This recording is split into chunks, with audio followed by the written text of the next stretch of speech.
ಉಂಡೆ ಮಾಡ್ಕೊಂಡು ಇಟ್ಕೊಂಡಿರ್ತೀವಲ್ಲ ಅದನ್ನು ನಾನು ಎಣ್ಣೆಲಿ ಬಿಡ್ತಾ ಇದ್ದೀನಿ. ಚೆನ್ನಾಗಿ ಫ್ರೈ ಮಾಡ್ಕೊಳ್ಳೋಣ.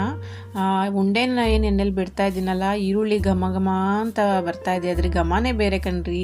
ಈರುಳ್ಳಿನ ಎಣ್ಣೆಲಿ ಬಿಡ್ತಾ ಇದ್ರೆ ಅದು ಎಲ್ಲರನ್ನ ಕರಿಯುತ್ತೆ ಕೈ ಬೀಸಿ, ಅದರ ಘಮ ಅಷ್ಟು ಚೆನ್ನಾಗಿರುತ್ತೆ. ಫೈನಲಿ ನೋಡಿ ಚೆನ್ನಾಗಿ ಬಂದಿದೆ ಉಂಡೆ ಪಕೋಡ, ಚೆನ್ನಾಗಿ ಬೆಂದಿದೆ ಕೂಡ. ಇವಾಗೇನು ತೆಗ್ದುಬಿಡೋಣ ಎಣ್ಣೆಯಿಂದ. ಗೋಲ್ಡನ್ ಬ್ರೌನ್ ಬಂದಿದೆ, ಒಳಗಡೆ ಕೂಡ ಚೆನ್ನಾಗಿ ಬೆಂದಿದೆ. ಸೊ ಅದನ್ನು ಸ್ಟವ್ ಆಫ್ ಮಾಡಿ ತೆಗ್ದುಬಿಡೋಣ. ಹೇಗಿರುತ್ತೆ ಅಂತ ತೋರಿಸ್ತೀನಿ. ಫೈನಲಿ ಉಂಡೆ ಪಕೋಡ ರೆಡಿಯಾಗಿದೆ. ಈ ಮದುವೆ ಮನೆಯಲ್ಲಿ ಪಲಾವ್ ಜೊತೆ ಅಥವಾ ವೆಜಿಟೇಬಲ್ ಬಿರಿಯಾನಿ ಜೊತೆಗೆ ಟೊಮಾಟೊ ಬಾತ್ ಜೊತೆಗೆ ಸೈಡಲ್ಲಿ 2 ಉಂಡೆ ಪಕೋಡ ಇದ್ಬಿಟ್ರೆ ಸೂಪರಾಗಿರುತ್ತೆ ಟೇಸ್ಟ್, ಅದರ ರುಚಿನೇ ಬೇರೆ. ಸೊ ಅಂಥ ಒಂದು ಉಂಡೆ ಪಕೋಡನ ಹೇಗೆ ಸಿಂಪಲ್ಲಾಗಿ ಮನೆಯಲ್ಲೇ ಮಾಡೋದು ಅಂತ ನಾನು ತೋರಿಸ್ಕೊಡ್ತಾ ಇದ್ದೀನಿ. ಬನ್ನಿ ವಿಡಿಯೋ ಸ್ಟಾರ್ಟ್ ಮಾಡೋಣ. ಸ್ಟವ್ ಆನ್ ಮಾಡಿಕೊಂಡು ಒಂದು ಬಾಣಲೆ ಇಟ್ಕೊಂಡಿದ್ದೀನಿ ಫ್ರೆಂಡ್ಸ್. ಆ ಬಾಣಲೆಗೆ 1 ಕಪ್ ಆಗುವಷ್ಟು ಚಿರುಟಿ ರವೆನ ನಾನು ಆ್ಯಡ್ ಮಾಡಿ ಸ್ವಲ್ಪ ಬಿಸಿ ಮಾಡ್ತಾ ಇದ್ದೀನಿ. ಜೊತೆಗೆ 1 ಕಪ್ ಆಗುವಷ್ಟು ಮೈದಾ ಹಿಟ್ಟು ಕೂಡ ನಾನು ಇಲ್ಲಿ ಸೇರಿಸ್ಕೊತಾ ಇದ್ದೀನಿ. 2 ಟೇಬಲ್ ಸ್ಪೂನ್ ಆಗುವಷ್ಟು ಅಕ್ಕಿ ಹಿಟ್ಟನ್ನು ನಾನು ಇಲ್ಲಿ ಸೇರಿಸ್ಕೊಂಡು 3 ಚೆನ್ನಾಗಿ ಮಿಕ್ಸ್ ಮಾಡಿ ಬಿಸಿ ಮಾಡ್ತಾ ಇದ್ದೀನಿ. ಬಿಸಿ ಮಾಡಿಕೊಂಡು ಸೈಡಲ್ಲಿ ಇಟ್ಕೊಂಡಿರೋಣ. ಸೊ ಇವಾಗ ನಾವು ಒಂದು ಮಿಕ್ಸರ್ ಜಾರ್ ತಗೊಂಡು ಅದಕ್ಕೆ ಕಡಲೆ ಮತ್ತು ಕಡಲೆಕಾಯಿ ಬೀಜವನ್ನು ನಾವು ತೆರೆತರಿಯಾಗಿ ಪುಡಿ ಮಾಡ್ಕೊಳ್ಳೋಣ. ಈ ಕಡಲೆಕಾಯಿ ಬೀಜನ ಮೊದಲೇ ನಾನು ಫ್ರೈ ಮಾಡ್ಕೊಂಡು ಇಟ್ಕೊಂಡಿದ್ದೀನಿ.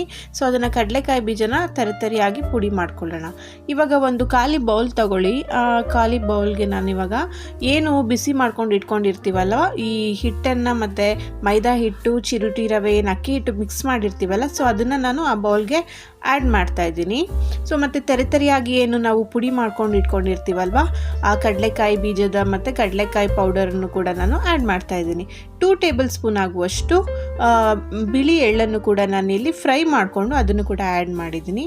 ಮತ್ತು 1 ಟೀ ಸ್ಪೂನಷ್ಟು ಜೀರಿಗೆಯನ್ನು ಕೂಡ ಹಾಕ್ತಾ ಇದ್ದೀನಿ ಫ್ರೆಂಡ್ಸ್. ನಾನಿಲ್ಲಿ 5 ರಿಂದ 6 ಹಸಿಮೆಣಸಿನಕಾಯಿನ ಚಿಕ್ಕದಾಗಿ ಕಟ್ ಮಾಡ್ಕೊಂಡಿದ್ದೀನಿ, ಅದನ್ನು ಕೂಡ ಆ್ಯಡ್ ಮಾಡ್ತಾ ಇದ್ದೀನಿ. ನಾನು 1 ಇಂಚಷ್ಟು ಶುಂಠಿಯನ್ನು ತಗೊಂಡು ಅದನ್ನು ಕೂಡ ಚಿಕ್ಕದಾಗಿ ಕಟ್ ಮಾಡಿದ್ದೀನಿ.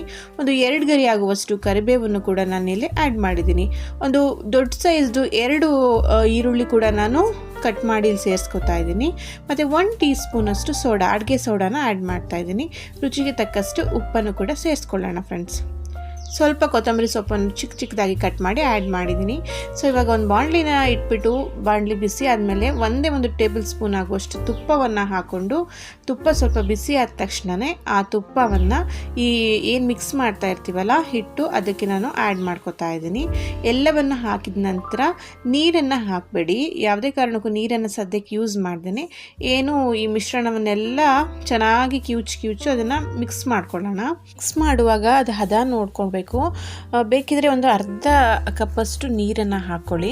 ನಮಗೆ ಉಂಡೆ ಕಟ್ಟೋಕ್ಕೆ ಕೈಯಲ್ಲಿ ಗೊತ್ತಾಗತ್ತಲ್ವಾ, ಉಂಡೆ ಕಟ್ಟುವಂಥ ಒಂದು ಹದ ಬರಬೇಕದು ನೋಡಿ. ಚೆನ್ನಾಗಿ ಇವಾಗ ಮಿಕ್ಸ್ ಮಾಡಾಗಿದೆ.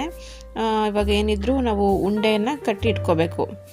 ಇವಾಗ ಒಂದು ಪ್ಲೇಟಲ್ಲಿ ನಾನು ಉಂಡೆ ಕಟ್ಕೊಂಡು ಇಟ್ಕೋತಾ ಇದ್ದೀನಿ.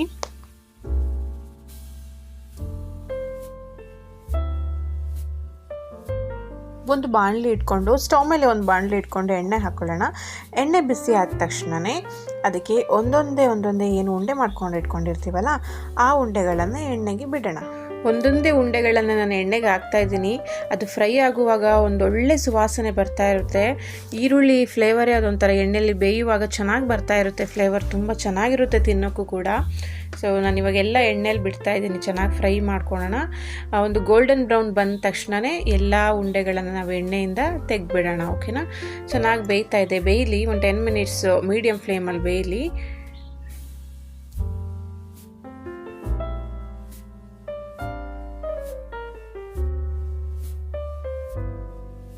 ಫ್ರೆಂಡ್ಸ್ ಫೈನಲಿ ಮದುವೆ ಮನೆ ಶೈಲಿಯ ಉಂಡೆ ಪಕೋಡ ರೆಡಿಯಾಗಿದೆ, ಸವಿಯಲು ಸಿದ್ಧ. ತುಂಬ ಚೆನ್ನಾಗಿರುತ್ತೆ ಫ್ರೆಂಡ್ಸ್. ಮನೆಯಲ್ಲಿ ಎಲ್ಲರೂ ಕೂಡ ಒಂದ್ಸರಿ ಟ್ರೈ ಮಾಡಿ. ತುಂಬ ಇದಕ್ಕೆ ಇಂಗ್ರೀಡಿಯೆಂಟ್ಸ್ ಕೂಡ ಜಾಸ್ತಿ ಇಲ್ಲ, ನಾನು ನಿಮಗೆ ತೋರಿಸ್ದೆ ಅಲ್ವಾ. ತುಂಬ ಕಡಿಮೆ ಪದಾರ್ಥಗಳನ್ನು ಯೂಸ್ ಮಾಡಿಕೊಂಡು ನಾವು ಮನೆಯಲ್ಲೇ ಒಂದು ಉಂಡೆ ಪಕೋಡನ ಟ್ರೈ ಮಾಡ್ಬೋದು. ಈರುಳ್ಳಿ ಪಕೋಡ ಮಾಡೋದು ಕಾಮನ್ ಅಲ್ವಾ. ಒಂದು ಸಾರಿ ಈ ಥರ ಉಂಡೆ ಪಕೋಡನ ಮನೆಯಲ್ಲಿ ಟ್ರೈ ಮಾಡಿ ನೋಡಿ, ಎಲ್ಲರಿಗೂ ಕೂಡ ಇಷ್ಟ ಆಗುತ್ತೆ. ಫ್ರೆಂಡ್ಸ್ ಈ ವಿಡಿಯೋ ನಿಮ್ಗೆ ಇಷ್ಟ ಆದರೆ ದಯವಿಟ್ಟು ವಿಡಿಯೋಗೊಂದು ಲೈಕ್ ಕೊಡಿ. ಹಾಗೆ ನಿಮ್ಮ ಅನಿಸಿಕೆ ನನಗೆ ಕಮೆಂಟ್ ಮಾಡಿ ತಿಳಿಸಿ ಹೇಗಿತ್ತು ಅಂತ.